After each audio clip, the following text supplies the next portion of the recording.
the Wimbledon trophy. It was a relief in the sense that all my life I heard from supposed to be the great tennis coaches in France that I was not made for this, that I would be much better going to school, that tennis was a waste of time for me.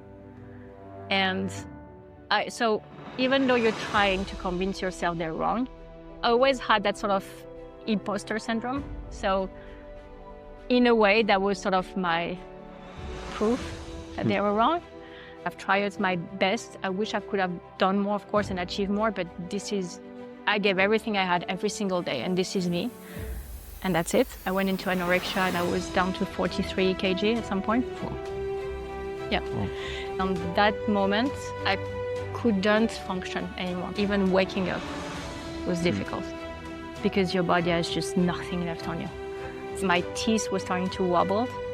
I was losing like this much of hair every day. My skin was just giving up. When I look back at the pictures now, sometimes I do look back at them. I can't even recognize myself. Like it's impossible for me to comprehend that I was looking like this for other people. Hi, I am Caroline Garcia. And I am Borja Duran. Welcome to Tennis Insider Club. This is a podcast where the top tennis players open up like never before. From Grand Slam champions to rising stars, they tell their stories in their own words. Subscribe now on your favorite platform and don't miss an episode. Let's get started. Welcome to Tennis Insider Club. Marion, thank you so much for being with us today. My pleasure. First question, how did you start with tennis? I started very randomly. I grew up in a very small village in France, in Haute-Loire, for the people who know. So we're actually close by from you, but you grew up in a much bigger city than me. So not much to do, to be honest. It was only a football pitch for the boys, 3 tennis courts for anyone, and a bit of classical ballet. So I really enjoyed also my classical ballet when I was younger, just to put my rose tutu and, trying to be like the glamorous, like little girl. I still have the picture of those. But I was just following my parents and my brother who were playing just recreational tennis, just for fun, hitting a few balls. And one day I just stood up in the middle of the court and I said, I want to try as well. And I was 5.5. So I pick up my brother's racket, because back then it's not like you could go to a shop down the road and buy a racket. So talking to you was 89, I'm born in 84. So basically I pick up a racket that was way too big for me. Yeah. And I start to just make backhand with two-handed like that. I don't remember it, but from what my dad said to me, is the first time I ever hit a tennis ball, I made 50 backhands over the net without missing. Okay, not bad. So my dad was like, okay, maybe there's something there. Then the forehand was always an issue because I was trying one-handed and I was going under with my wrist. And obviously I'm a lefty in life. Okay. So I do everything with the left. But my dad is a righty and my mom was playing with the left, but my dad was playing with the right, and he told me just the movement with the right-handed because he just can't show me the movement with the left. He's like, try like this and try like that. And I couldn't swing the forehand, it was horrible. So when we saw Monica Seles playing in Roland Garros on TV, and she was doing two-handed on both sides, and I was like, see, maybe I can try like this. And the next day I tried two-handed on both sides and never left me. Okay, that's a cool beginning. Yeah. And since the first time it was like you loved tennis? This episode is brought to you by Hire. On the court, just like in everyday life, excellence is all about precision. Hire knows it well. Performance, precision, and innovation are what takes you to the top. As the world #1 in major home appliances, Hire creates high-end, connected, and intelligent products. From Roland Garros to your kitchen, every detail matters. That's why Hire is proud to support the world of tennis and those who strive for excellence every single day. I loved winning. I love the competition. I'm always been very competitive in everything I'm doing.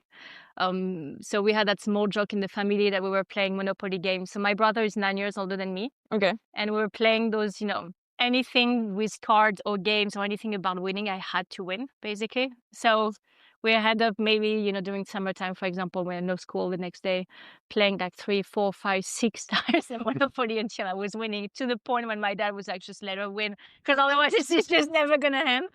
And my first tennis competition I won, I was 6 years and 2 months old. Okay. Whoa. That was my first ever trophy. So we played, those small village tournaments with like 4 girls. Mm-hmm. I was actually the 4th one and the little one, the smallest. Everyone was so much older than me. And I asked my dad to train me to beat the one I couldn't beat.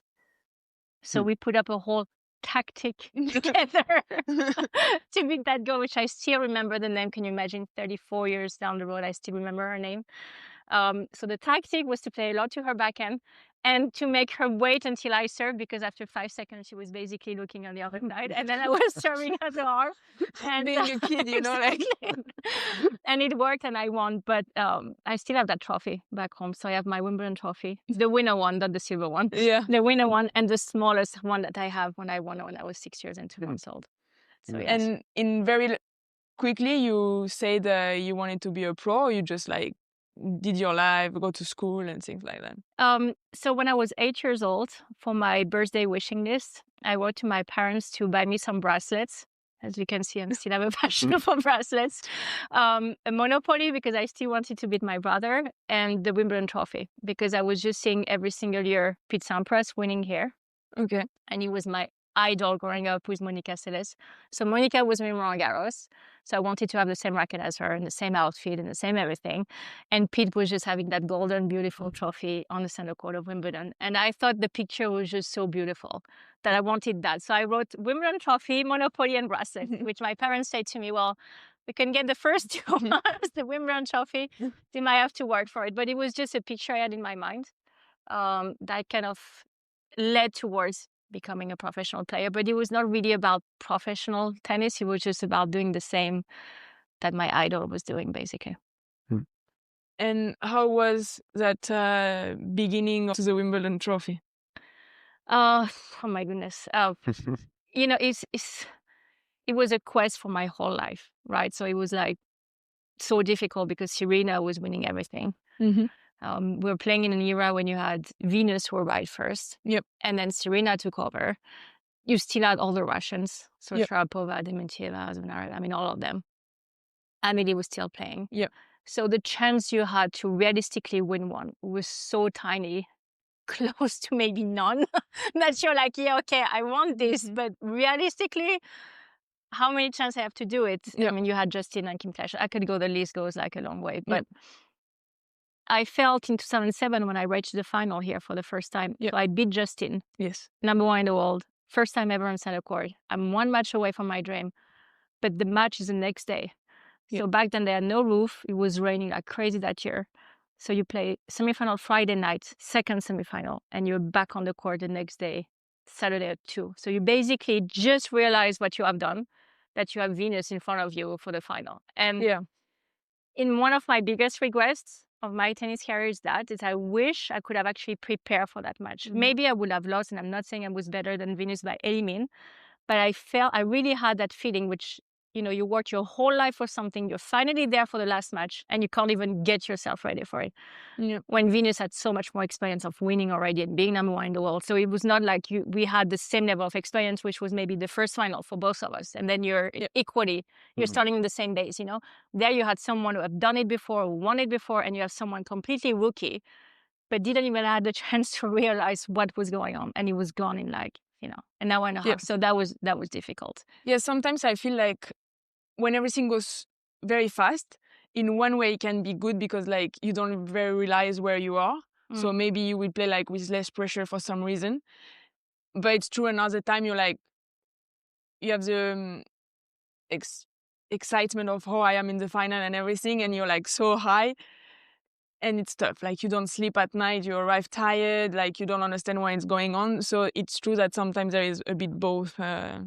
For me, on that final, what was very difficult afterwards is, you know, it's going to take a heck of a work to get back there. You know, you're like, it's not like, you know, oh yeah, don't worry, next US Open will be in the final. You know, it's like, you know, you have to beat 3-4 top players in order to get yourself a second chance. So if you're Serena and you lose a final, okay, you know, like every single Grand Slam you're going to be in the final. So your disappointment is relative.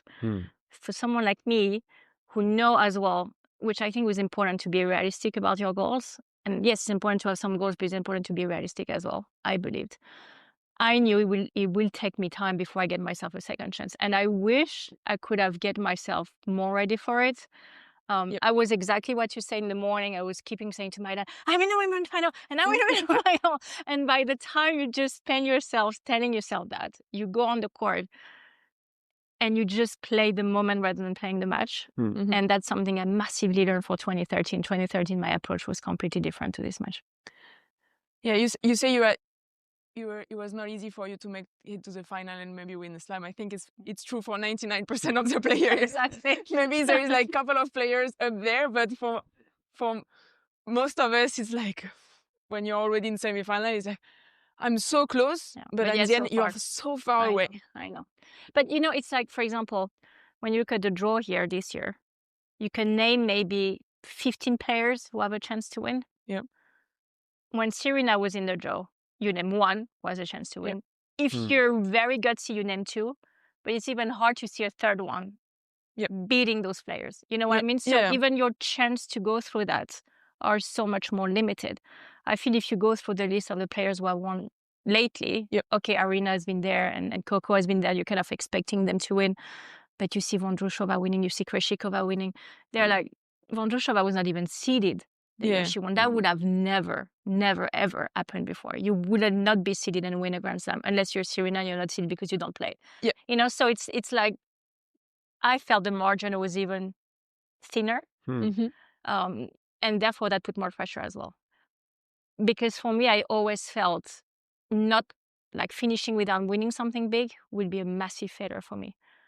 So then you're like, okay, I will feel like a failure because I would have not win something. But then at the same time, I have so little chance to actually win something. Yeah. You know what I mean? So it makes the whole equation quite tricky to handle on a daily basis. But that also was my biggest driving force, to wake up every single morning and just get myself going to get my dream. And before like all those great results, how you learned tennis, how you got better, you always did it with your father? Yeah, absolutely. So my dad, as you know, is a doctor. Yeah. So not coming from a tennis background whatsoever.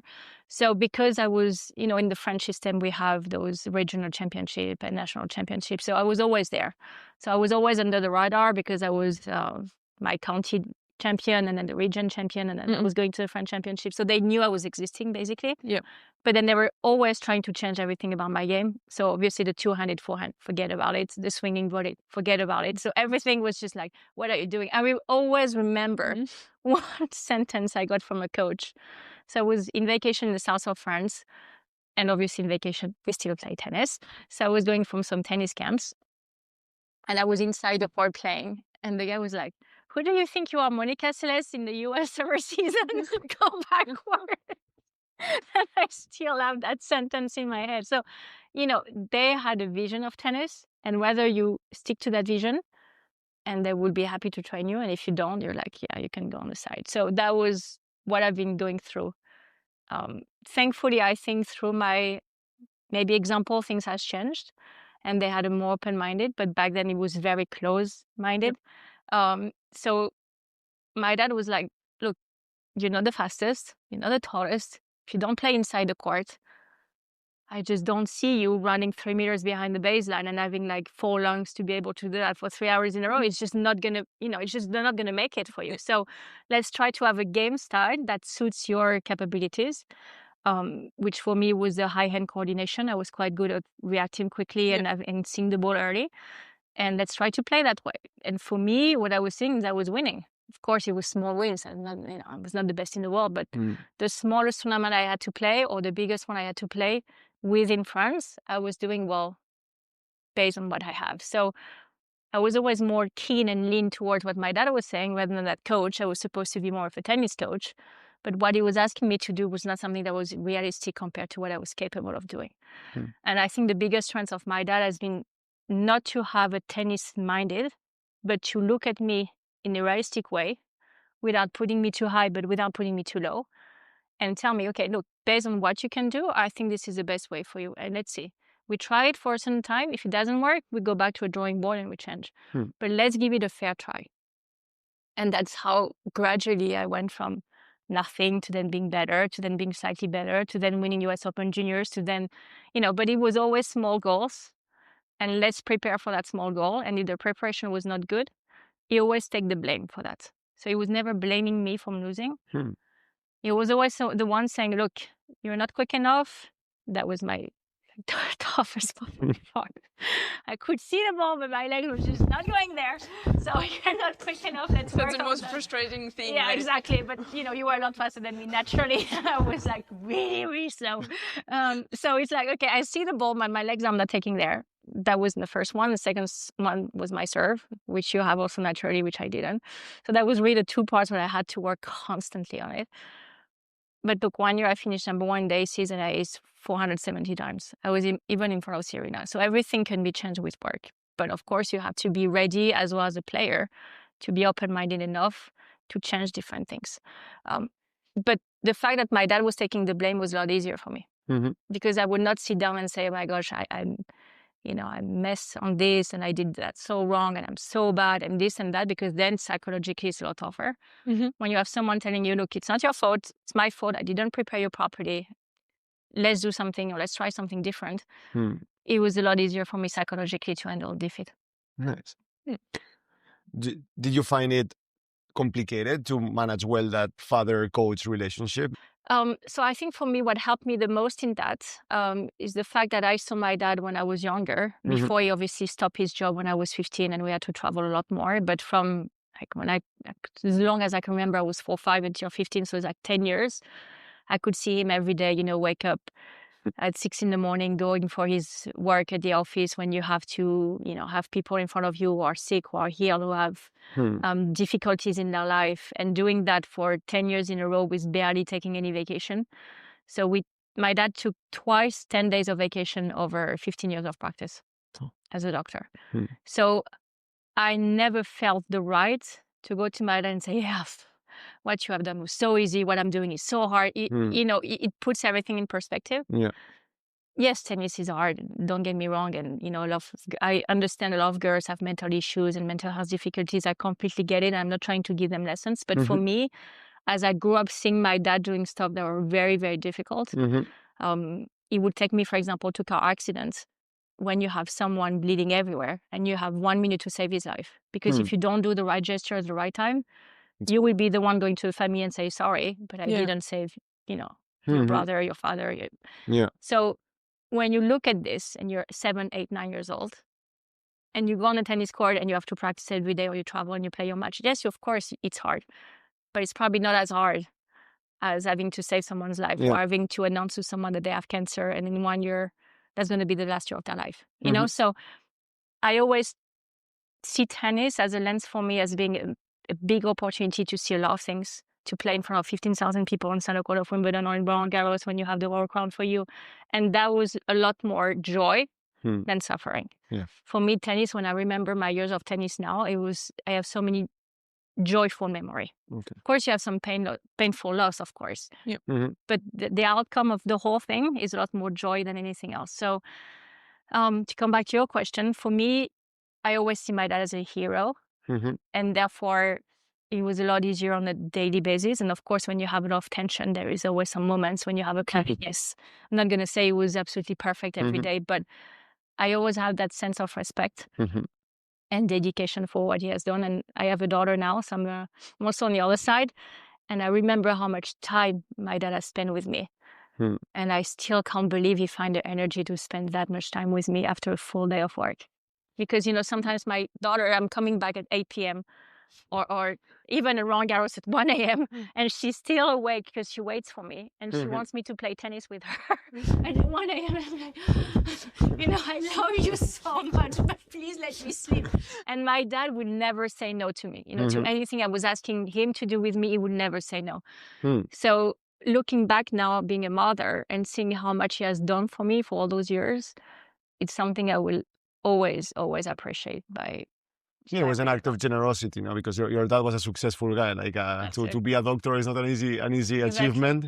So to be there and still find time, to help you fulfill your dream, because at the end it was coming from you, the desire to be a tennis player, So it was not like him pushing you; it was your dream, and then he was helping you. Yeah. But I always told me, I was not the moneymaker of the family.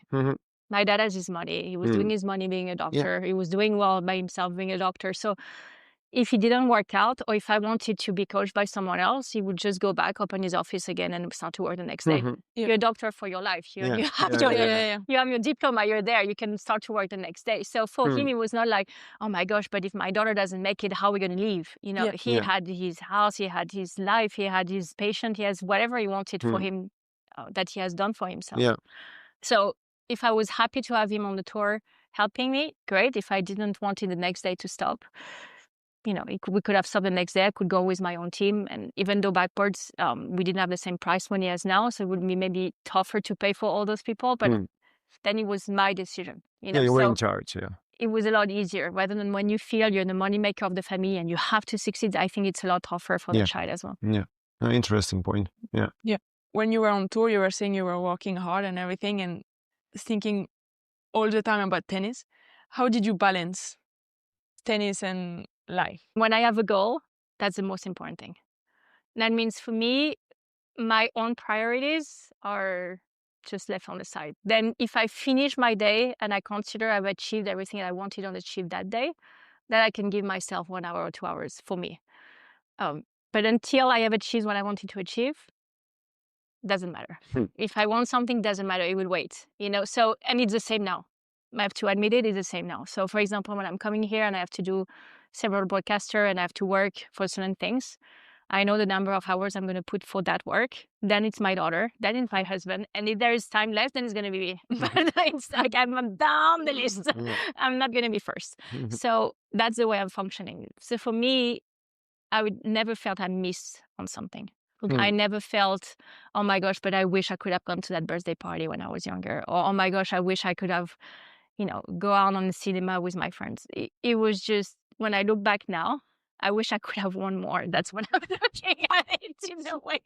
I'm like, why did I lose that much? And why did I lose that final? And why I have so many finals but not that many titles? That's what I'm looking at it now, but not like, oh my God, I wish I could have gone to that nightclub when I was in New York. It's not the way I'm doing it. Yeah. And you never like during the season, you were not exhausted mentally? I would feel the exhaustion when I would go back home. Yeah. So when I would go back home, I would sleep for like 2 days in a row. Like I couldn't function because the adrenaline level is so high when you're on a tour. And when you go home into something that feels like a cocoon for you, personally, that's what I would crush. For like 2-3 days, I was exhausted. So I would just lie down on the sofa. You're a useless person. Yeah, exactly. And you're like basically like a dead vegetable. And you're like trying to survive for like 3 days and then I would get going again. But when I was on the tour, I would go for like easily 9 weeks in a row, 9-10 weeks in a row. Oh God. Yeah. So I would start, for example, like the clay, which was my worst time of the season. So we start in Charleston. Yeah. So you would play Charleston. Well, knowing Charleston, you are coming from Indian Wells, Miami. Exactly. So, and usually I would play in Monterrey, Mexico before Indian Wells, Miami. Of course. So I would do Doha, Dubai, Kuala Lumpur, Monterrey, Indian Wells, Miami, Charleston. Cool. 1 week? 1 week, and then Stuttgart, 250 somewhere, Madrid, Rome, Strasbourg, Roland Garros. Few days, Eastbourne, Wimbledon, few days, Stanford, LA, and the whole thing until after US Open. And now, would you have liked to do it differently? What I would have done differently now, based on the experience I had, was to hire definitely a physio on a daily basis. But again, the first year I played Roland Garros as a wild card, so I was 16, it was 7,000 euro first round loser. Now it's 77,000 euros. So when everything is multiplied by 11, it's a lot easier to have a much bigger team around you. You know, back then, it was the beginning of internet. To book your tickets even for yourself was a struggle. When you had to change the date, you had to add a sticker that you stick to your tickets, that you handwrite yourself. Now you go on booking.com, whatever, you do think instantly. It takes you 2 minutes to book everyone tickets everywhere. So definitely physio with me because I was, of course, putting more hours. So my body was taking a toll a lot quicker. And I wish I could have that. And on a daily basis as well, someone I can really trust on the fitness level to give me that extra 5%. And that's what I got when I won here. So with Xavier Moreau, was, from the Fed Cup, that gave me those 4 or 5 extra percent I was lacking. So the whole 95% was done with my dad and myself, but that 5% extra that Xavier gave me was really the last step that I was missing from winning 6 and winning 7 matches, which is a major difference. Yeah, major difference. Exactly. That's a cool way to say it. Exactly. So those 2 things I would have done differently. Okay. And can you walk us through that Wimbledon of 2013? Yeah. I didn't mess up my dad today. You did good. Well, to be fair, to be honest, it's not the year I played the best tennis. Yeah. So I played my best tennis. I consider my best tennis in 2011. Yeah. So the year I made semi-final of the French. Then going to Eastbourne, I win Eastbourne. Playing on Saturday 2 matches on the day. So I played Sam Stosur in the semis. And I played Petra Kvitova in the final. She was there already. Yeah. 3 sets, 7-5 in the third against Petra. Starting on Monday, Wimbledon. Going through the first week, I had to save match point against Flavia Pennetta. It was such a hard first week. Playing Monday, Serena. And beating Serena on court 1. And back then, Sunday was not played. So it's Monday, today, back to back. And Tuesday, I'm playing Sabine Lisicki in the quarters. And I lost in 3 sets to her on center court, roof close. And she served 125 miles an hour, 80% first serve. And I was like, why? Yeah. And I lost in the quarters. But tennis-wise, that was my best period. I was really playing at my highest. But mentally, and more importantly, physically, I was not ready for 7 matches after so many matches before. Yeah, of course. So that's what I learned for 2013. 2013, at the beginning of the season, I started to feel my body was really tired. I was having chronic pain on my shoulder. Tendinitis all the time, and then you start to go through the anti-inflammatory system, and your stomach is just giving up after 3 weeks, 1 month, and then you stop the anti-inflammatory, and then you can't play for more than 40 minutes, and you can't even lift your arm in the morning, and you're just how I'm going to even go through that year. So that was really my feeling in 2013. Then the Fed Cup came, and I'm playing for the first time with Amélie on the bench, and we played not to go down in Group 2. We play against Kazakhstan. I was there on the bench. Exactly. With Kiki Milinovic and Alizé. And I'm like, okay, I haven't played Fed Cup for 2004 was my last one. And we were playing for not going down number 1 of the team. So if I messed up now, it's not going to look pretty. So we go through that whole week, and you remember it was just a nice atmosphere, and we had up playing great and everything. And the physio of the Fed Cup, Antonin, really helped me with my shoulder in a way that none of the physio I saw before was able to help me. So I was like, okay, let's try to save myself. Whatever happened in Roland Garros happened. Whatever happened before Wimbledon happens, but let's try to give it one last shot at Wimbledon. So I asked Alexandra Fusé, who was back then in charge of the high level of French tennis. Can I get, it's there everyone for the Fed Cup, but can I get a little bit more than the rest of the girl if I'm asking and they're free? And which I say yes. So every day I was doing my fitness with Xavier and Nicolas, and then every day I was doing my recovery with Antonin. And day by day, without too much of expectation, but let's try to be as much as possible pain-free, and let's try to really put everything I had, because I knew it was one of my last chances. Playing Svitolina first round. Court 14, we're supposed to be first. It's raining all day. We start last at 7 p.m. You just finish before the night, you finish 2 sets, a bit hard because out before the night. You're like, okay, one. I'm lucky on that one. Exactly. Second one, but when you start to feel like all the stars aligned for some reason. Yep. Second one, I'm playing Christina Michael, who already, pushed Serena 1 year here, so she can be tricky on grass. Same. Supposed to be first, playing last because of the rain. You finish before 2 sets, you close it out too. Then you go, I'm playing against Georgie. So Camila Georgie, who can walk every single boy eyes closed, and when everything is in. Her best surface was always grass. Exactly. So, and her dad on that day. So the side she was playing was sitting there. When we were switching side, he was going out, I'm sitting there, and then, oh my God. I was like, okay, don't lose it, don't say anything. Same. Yeah, because coaching was not allowed yet. Exactly, but he was coaching her crazy. Yes, but anyways, so Amelie's like, okay, stay calm, doesn't matter, stay within your bubble. We had 3 or 4 rain delays. So coming out, coming back, coming out, coming back. And the problem I had was to stay high for too long. So instead of using the time off to really calm myself down and then get the energy going back through the warm-up and then go on the court, I was staying like too, sort of in the match. And Amelie was like, just calm down. You're not going to go through the day if you're like this. It's just not possible. And at Wimbledon, she helped me so much with all of this, because it's like the negative of your positive. High energy was great, but it was too high. And then on a day like this, it would have burned me for the day. The last rain day, I probably just crashed. Again, same. 2 tough sets, but I'm able to close it out. And I'm starting to have that sense. When you see an opening in the draw, Sharapova just lost, Azarenka lost, and Petra Kvitova just lost. And all my seeds in my draw are just falling one after the other. So I'm supposed to play Sharapova, I'm playing the girl who beat Sharapova. I'm supposed to play Kvitova, I'm playing the girl. It's not the same.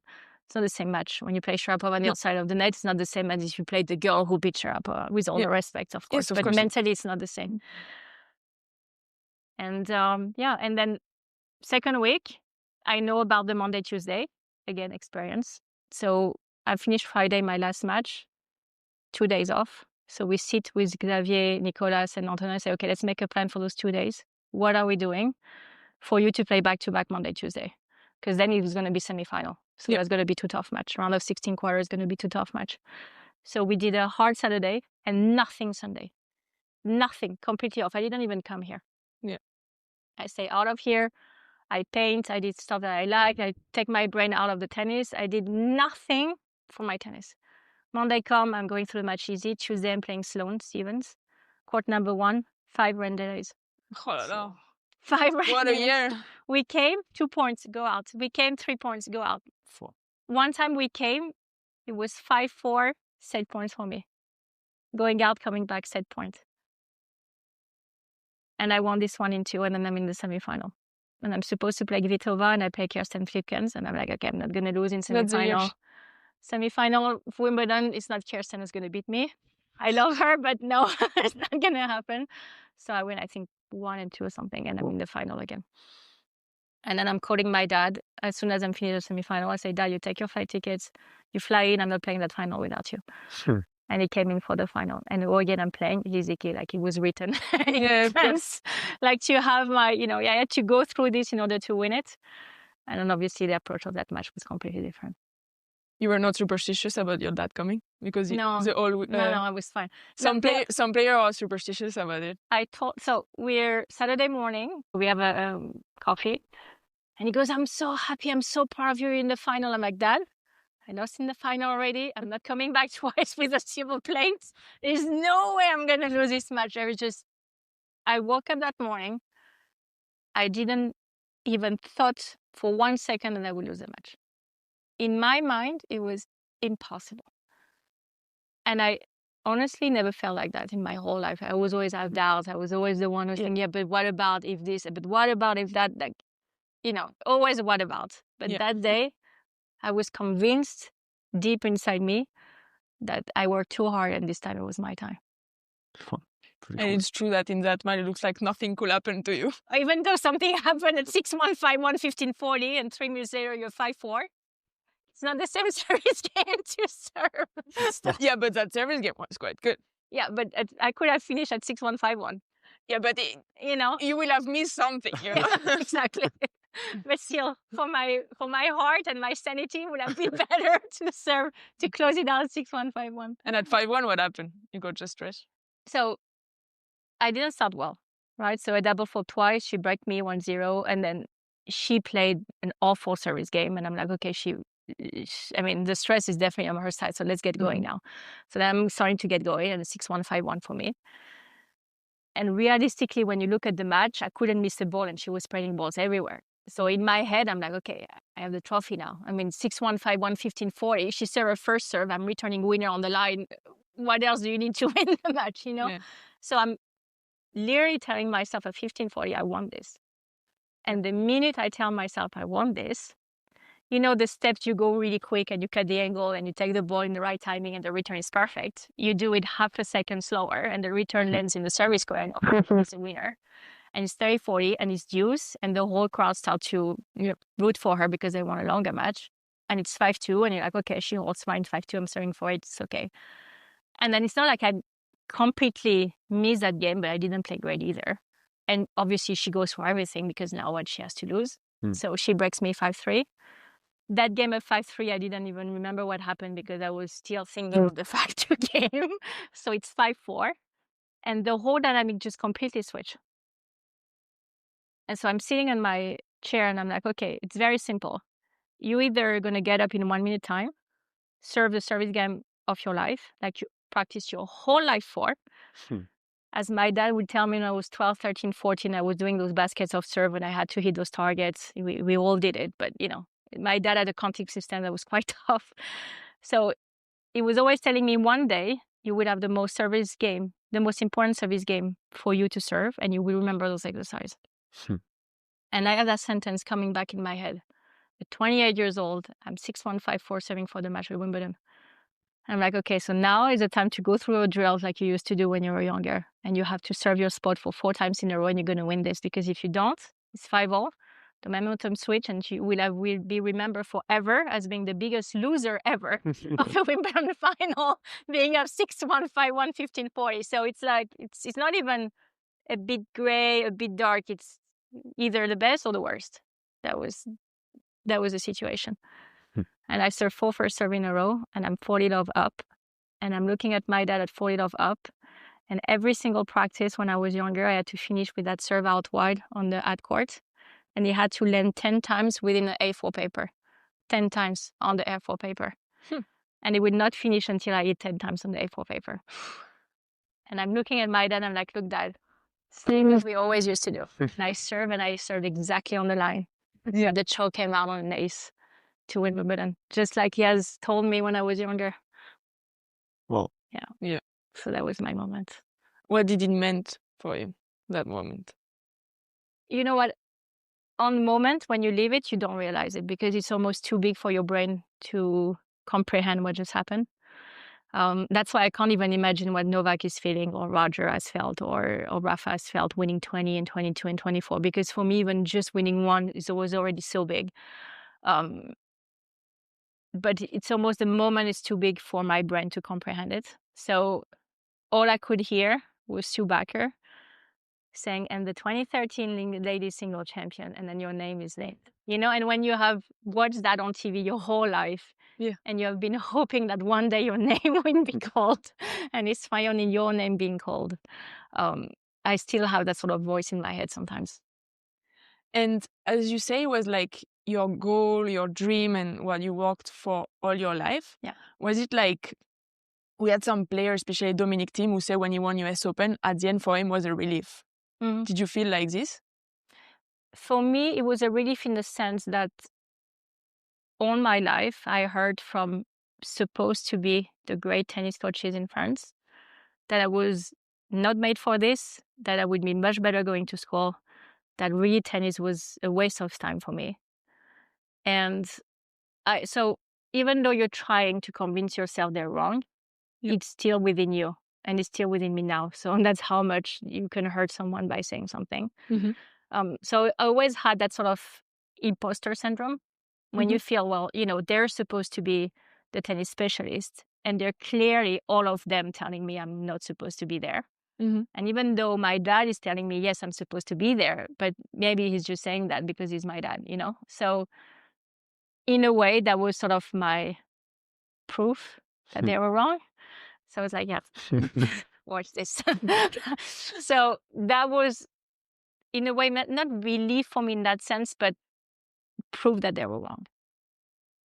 And I just love that part of proving them they were wrong. And I think in a way that have paved the way for other players, maybe someone like you, for example, when they accept a lot more things for you that they accept for me. And that would be something that I hope they would continue to doing differently. But I think saying to someone who is just trying her hardest, oh yeah, but what are you doing trying? I mean, what are you doing even trying? Mm-hmm. You're like 8th or 10th in France. Those girls who are training at the Pôle France or whatever, they're just so much better than you. They hit the ball so much harder, whatever. Just don't even try, go back to school. I mean, who are you to actually say that to a kid? It's just like I hope now they look back at it and say, okay, maybe now we're gonna have a kid that actually just want to play tennis. Let her or him play tennis. Let him or her dream to play tennis. Then at the end of the day, they don't make it. Okay, they don't make it, but at least we don't break them constantly by saying to them, oh yeah, but you're so bad at this. It's like, don't get me wrong, I was not that good as a kid, but you're better than me. I was not supposed to have the future I had, but it's okay. But like, for example, in US, it looks like that confidence and the fact like to dream big. Yeah. Like Tyler Fritz were telling us like he was a bit delusional, You had to be a bit delusional sometimes. And he was telling his friends who was better than him and was going to university, he was saying, no, me, I'm turning pro. I'm like, no way I'm going to university. And it looks like sometimes in US it's normal, but maybe in Europe and in France, it's like you're not respected for that kind of thing, for dreaming big. I think the mentality is definitely completely different. I think in the US, the more you express what you want to do, the more people will cheer you on. They will be actually happy for you that you're trying. Yeah. And they will be happy generally for your success. Yep. I think in France, we have that mentality when we're like, looking at them like, okay, why they're so weird? Like, it's a lot more judgmental. It's a lot more judgmental in everything. Yeah. I think people are very quick to judge on everyone. Oh yeah, but that one is different. Oh yeah, but she's doing something different. Oh yeah, but she's weird. And why she's weird? It's like constantly asking questions rather than being happy for the success someone has or being happy for them trying to have success. And I think that's why now everything is a lot more opened. A lot of people are actually going to the US or elsewhere for training because they just don't want to have that negativity coming all the time. I think some academies are doing such a good job of employing that American mentality into their training. So I think you have been to Rafa's academy, for example, and you can live and breathe Rafa through his training and what he's doing. And I think that gives a platform to the kids to dream big and go for their dreams. I can name other academy as well. When you go to Patrick's academy, you can see how much they put the confidence into the kids. Yeah. And so I think that has helped a lot of parents say, okay, it's not only about one system and we can go through different things. But yeah, I think that the French mentality has to change in that way that we have to embrace if someone wants to achieve something big. Like, for example, I was talking to Thierry Champion about it. Yep. So he has his child, Raphael, who plays, and he came to play a tournament in France. And he screams when he hit the ball, and he say, come on, when he wins a point. And the tournament referee came to his mother saying, no, but he can't do that. I'm going to put it on the court. It's too loud. And they're like, what do you mean? Yeah, exactly. Like on all the pros screaming so then you're going to say to Zabalenka, stop screaming when she hit a shot, or stop saying, come on, when you win a point. Yeah, but it's disrespectful. It's not disrespectful. He's not cheating. No. Cheating on the ball is disrespectful, or starting to yell or curse or whatever. That's disrespectful. But saying come on and screaming social is not disrespectful. So it's all of that from the younger age that has to change in France. When actually he goes to the US and play, and everyone's like, this kid is so great and he has so much so much energy. Exactly. It's nice to see. Exactly. So it's that I think we have to also teach almost the referees and the people organizing the younger tournaments for the young kids also to understand that if you want to develop the right habits, it starts from the beginning. Take a kid out of the court if he's cheating on every single ball. Do that. Yes, of course. I've been saying it myself. I'm coaching 2 kids. They're 15 and 16. I've been going to under 14 tournaments everywhere in Europe. And I'm mind blown by some kids are just literally calling the ball out this much in the court and no one says anything. Yeah, or showing lack of respect with the organization, with the other opponent and everything. But obviously you want to win, but you have to learn to lose. And if you lose, you have to keep the respect to your opponent and to the organization. Exactly. But they're not teaching that. They're just teaching to stay quiet when you hit a point and not say come on. So I'm like, okay, well, so that's something that has to be changed. And having that success with winning Wimbledon, with Amélie helping you out, with a fitness coach and with a physio, you mentioned earlier that you would have liked to have been helped with a fitness coach and physio earlier, but you wanted to continue after Wimbledon in that direction with a team on your own? Absolutely. So that's actually what I've done in the setup. So I sat down with Jean Gachassin, was the president of the French Federation back then, and said, look, obviously it worked out pretty well. So let's try to replicate it. So I had everything lined up in my head, like the plans to get ready for Toronto and Cincinnati, US Open, and this and that. But my shoulder was still there. So, you know, the Shoulder was saying, exactly. Sure. So shoulder was like, yeah, maybe not. So I had like 1 week of crazy media and everything, and you go for so high. You know, it's like you're starting to live another life. Basically, your life completely changed from one day to another. And I'm starting back the training, and I couldn't do more than 45 minutes. I just couldn't. After 45 minutes, I was almost crying on the court out of pain. I just couldn't lift my arm anymore to serve. It was literally humanly impossible. So we start to go through, you know, Bernard Montalvan and all the doctors and everything and try to see what's going on. And I had the tendinitis was just so inflamed that nothing will take the inflammation down, basically. And they're like, okay, well, do it the way you want to do it, but you're going to rupture your tendon if you just keep going, because it's just too damaged. You know, I was playing with a longer racket, so already the momentum of my shoulder was just forward, putting more pressure. And the number of motion I've been doing on my serve was just not helping. On top of which, I was starting as well to have an Achilles tendon issue for all the plyometrics I was doing to be quicker on the court. So everything was just adding and adding and adding and adding. And the problem is one side of your mental brain and say, yeah, but now you can conquer whatever you want. You could have told me tomorrow you start to climb the Everest. I would like, yeah, of course, let's go. Where is it? Can I start? You know, because on one side, you're like, you feel invincible, literally. And on the other side, there is a reality that catches back on you. And that was a duality for me that was so hard to accept. Was on one side, I wanted to win the Fed Cup and win this and play the Masters and whatever. And on the other side, the reality is just, I just couldn't physically do it anymore. So for me to call it a day and to say, okay, that's it, that was the toughest day of my life. Like I remember I was in Cincinnati, I played against Simona Halep. I won the first set. After one set, I couldn't play anymore. One set, Toronto, same. First match, I'm winning in like 50 minutes or something. 55 was starting to feel like really bad towards the 50-55, but I'm going through it. Second round, playing Rybarikova. First set a bit tight, 40, 35, 50 minutes. Second set, I couldn't anymore. So it's just that timeline, you know? And you're like, but what I'm going to do? And the match can't last 45 minutes. It's possible. So do I want to go week in and week out knowing I have zero chance, but just be there for the sake of being there and seeing you decline slowly but surely because you have no way to change this? Or just say, well, you know what, I've tried my best. I wish I could have done more, of course, and achieved more, but I gave everything I had every single day, and this is me, and that's it. And I thought the second option was better, because just to go every single week losing, just because you just can't do it anymore, which is not something I could accept. Losing if the player is better than me, but not losing from the fact you can't play anymore. You know? And also like deep inside, it's like it's very, very painful. Exactly. And also after you can start on shoulder, maybe it doesn't affect your daily life, but Achilles problem does affect your daily life, and you cannot even walk in peace. And like exactly, it's like, well, if I'm miserable like all day long and not just being on court, it's like, why do I want to do that? Exactly. But you didn't want to like just take a break and maybe like let it heal, kind of. So I'm always very all or nothing. Exactly.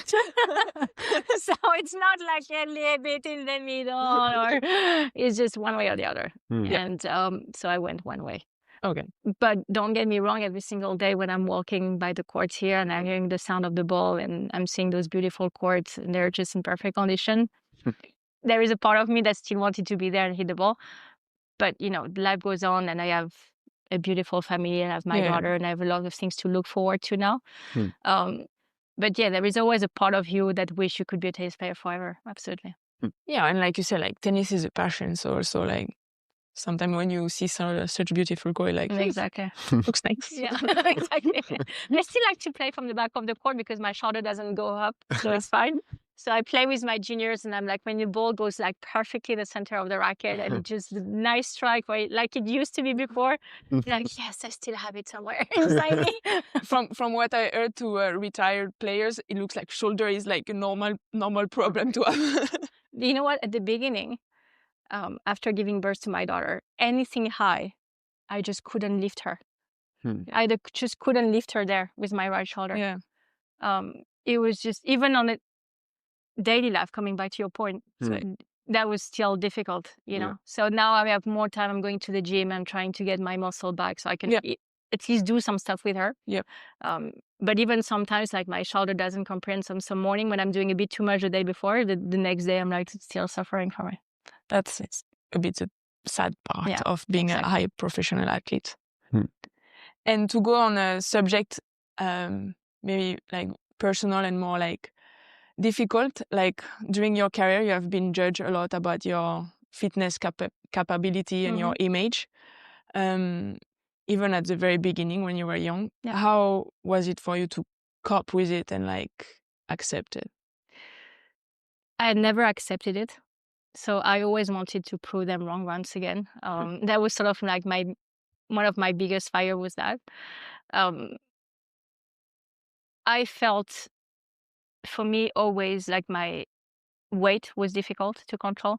So I was always someone that had difficulty with sugar. For example, you have some people you feel like when I see them now hitting the players down like this very much of pasta and they're like this. That's immense. I'm like, how is that even possible?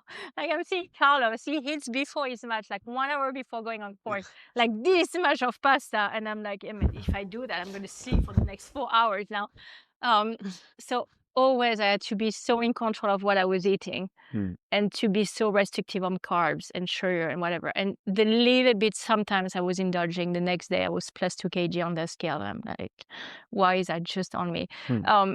So it always been a difficulty, but I knew also in my sport, yes, the leaner you are and the sort of, the better ratio you have with your weight and your power, the better you're on the court, right? So my view of it was like, okay, let them talk, doesn't matter, but you have to be at your peak shape for yourself to be able to perform. Now, in that sense, you look at Serena and she's not the skinniest and she won, 23 Grand Slams. So let's look at that as your example and let's try to have the most power and watts you can develop for your natural weight, which was I was never as skinny as you and lean as you, for example, but I had my peak weight that works for me. And it was always chubbier than you or some other girls, but that was working for me. So that was my goal. It was to be able to be reasonable with my diet and without doing something too crazy about stopping eating, basically, because you have zero energy to do anything. But also to have the best performance as possible on the court, which was ultimately the goal. Now, what I felt was difficult, that even when I won here, they were still commentating. So it's like, okay, but then what do you need? I'm winning the toughest and the most important tournament that we have in our sport. And that's not enough for you. So that means you can never please them. So that's when I start to understand that, it's not even necessary to spend time trying to please them, because that would just never happen. If they want to talk, let them talk. At the end of the day, if that helped me to win this, that's good enough for me. Yeah, and also probably like you were doing the best you could, like sometimes like there is body who weight was tougher to manage than other even. Exactly. And also there is a lot of, most of the time, I felt like emotion and stress is very involved also like in how your body like deal with like food. Yeah, but also it's not like I was eating 10 cookies a day. No, that's you know what I mean? It's not like I was like going to McDonald's and then eating crap all day long. It's just like whatever I had to have in terms of carbs intake in a day to just go through my day, basically. I was more prone to retain it than other people. It's the way it is. Everybody's different. Exactly. And it's just like, there's not something you can do a lot about it. It's just your genetic, and that's the way your metabolism works. And through your career and after your career is something that really hurted you. After your career, we know your story and you went on the other way. Yeah. So do you think also it's part of like all the treatment you had during your career? So the reason why I went the other way, and I went into anorexia and I was down to 43 kg at some point. Yeah. Wow. So I went through tennis career when you're still protected. The way the tour works and the way the WTA works and the way the environment of tennis works, you're protective as much as possible. Let's not forget, back then, it was the beginning of social media. Yeah. So we didn't have that much abuse on social media, everything. So everything was very protected. And you change life completely. And you start to meet like incredible people that you would never thought you would meet before. And then through that, you feel everyone is just going to be very nice with you, because you're that girl that everyone wants to be with and everyone wants to meet. And okay, great. So I'm meeting this guy, and very naively think like, yeah, okay, maybe it's going to be nice. It's going to be nice with me, and maybe we're going to have something great together, whatever. And just a little bit by a little bit, it's one comment, and then it's two comments, and then 5 comments. And then all the comments I was hearing before, they're coming back. Yeah. But before it was just strangers for me, or people that I just barely know. Yeah. And now it's on your daily life. And from the person you're supposed to trust the most. Exactly. And then it was always about the image.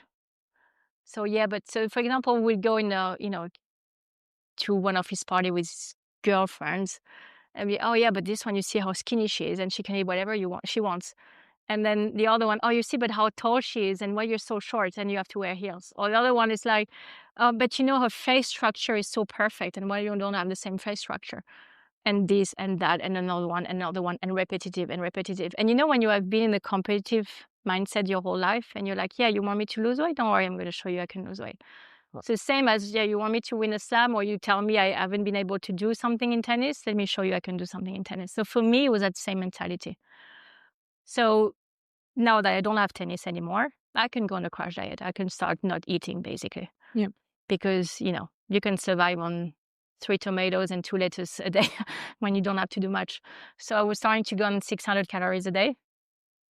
So you start to lose pretty quickly on 600 calories a day. So I was basically counting every single thing I was eating, going to the gym twice a day. So, you burn like 4,000, you hit 600, the maths are very quick to do. So I was going from when I retired, I probably put on like 3 or 4 kg. So I was maybe like 70, 72. So very quickly I went down to 65. Very quickly I went down to 60. And then instead of being a size 42, you were 38. And then for 38, you're like, yeah, but maybe I can sneak in a 36. Then you go down to 36. And then when you put the finger in it, it takes your whole arm and your whole entire thing. And I was down to 43 kg. And on that moment, I was here. I couldn't function anymore. But when I tell you I couldn't function, it's like even waking up was difficult because your body has just nothing left on you. You have zero. My teeth were starting to wobble. I was losing like this much of hair every day. My skin was just giving up. When I look back at the pictures now, sometimes I do look back at them. I can't even recognize myself. Like, it's impossible for me to comprehend that I was looking like this for other people. Yeah, and on the moment, I guess for you, it looks like you don't see anything. It looks normal. Yeah. And the toughest part is you think everyone telling you have to stop this is delusional. You feel like they're the one overweight and they're the one that should stop eating. And what saved me was actually here. It was back in 2016. And it was Phil Brook back then, the chairman of the Roland Garros club. And I was supposed to play the legend and tell me, Marion, I can't let you go on court. I just simply can't let you go on court because you've seen a doctor here and your heart can stop at any point of time if you do an effort on it. So I can't take that risk of you passing out on the court. I have a very clear image of 2016 in Roland Garros. We were in the locker room with Christina and we were waiting for doubles in a rain delay, obviously. And you were there eating, and it was shocking to see you like this. Yeah. And it's true, it was you couldn't realize where you were, and No, absolutely. and you were telling oh yeah, I never felt like this before. I feel so good. And for us who seen you on court all your career, I was and on top of it was so quick. Yeah. If you lose 10 kilos on 1 year, 1.5 years, normal, but so quickly. No, it was what was difficult at that time. I was so convinced that was what I had to do that absolutely no one could stop me. Yeah. Nobody could stop me. And that's where your mental stress plays against you. Because a normal person will be like, hold on 1 second, I'm not going to kill myself for that stupid guy. Yeah. But you've been so used to use your mental to achieve something that was not supposed to happen for me, which was winning a slam, that you use the exact same mechanism to kill yourself. but the mechanism, it's exactly the same. Yeah, if it's like one more time, is you against the world, kind Exactly. of. Exactly. And the problem is with a pervert narcissist that enter your life like this Yeah. is actually to regain confidence for yourself.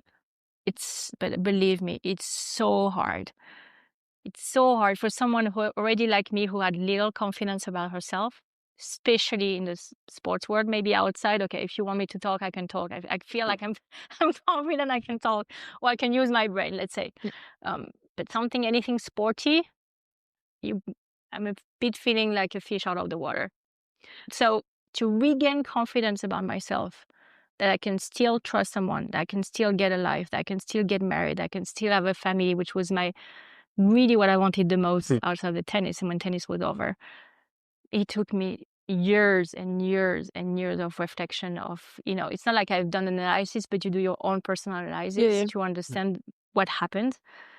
And that was also very difficult. That was another battle. And on top of everything, like when you stop your career as an athlete, especially like suddenly, for a moment you're in your personality and your identity and what do you want to do, you may be a bit lost, which is normal because you have done for so long tennis, and in your case it was like a suddenly like retirement.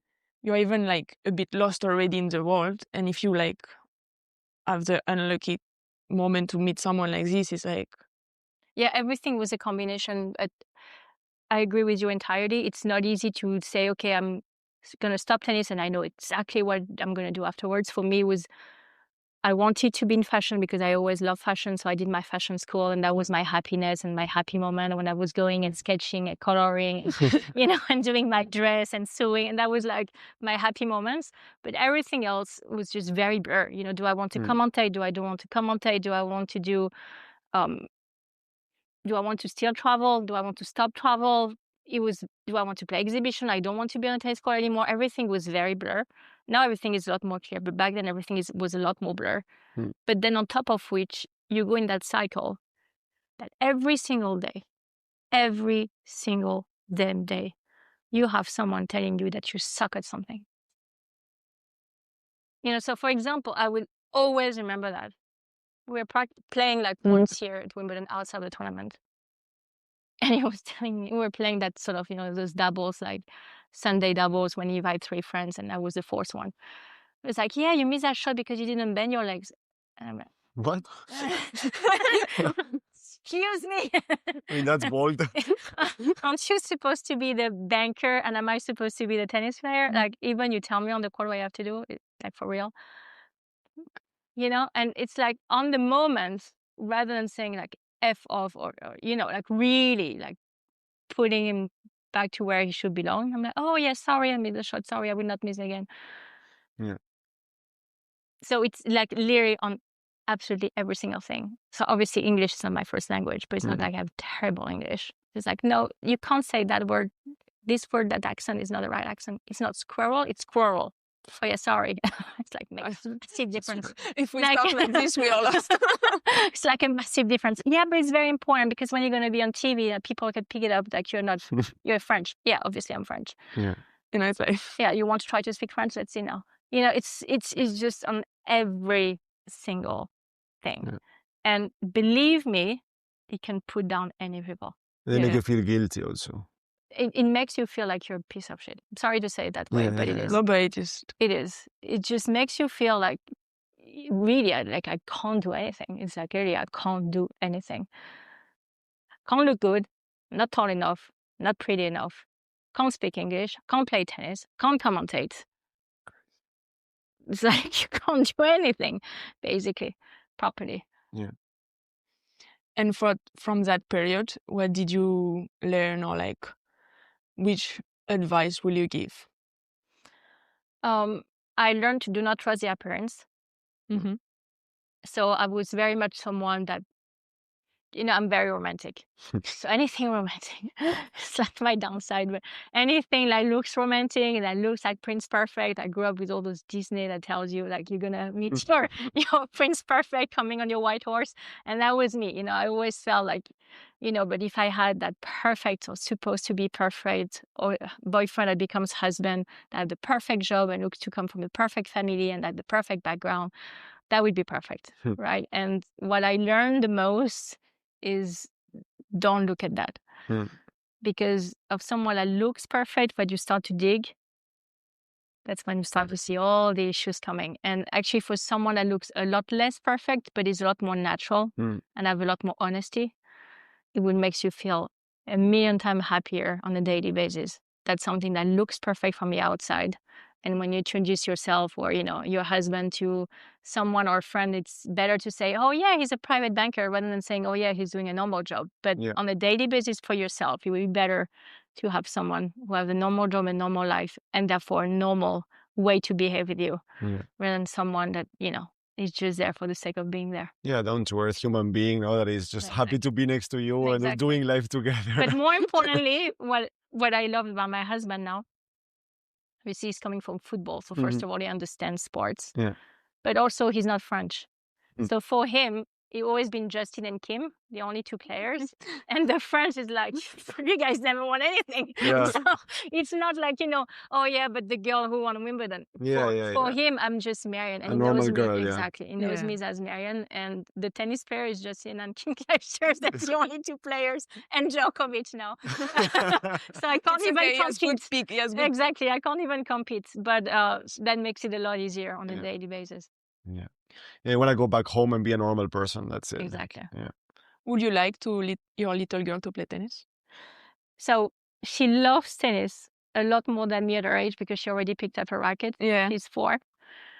She's obsessed. So this morning before I came here, she was doing her exercise herself. So she was shadowing in panties her backhand and her forehand. And you know what, believe me or not, she asked me to take a pillow. And she goes, Mama, hold on the pillow. I'm like, yeah, but for what?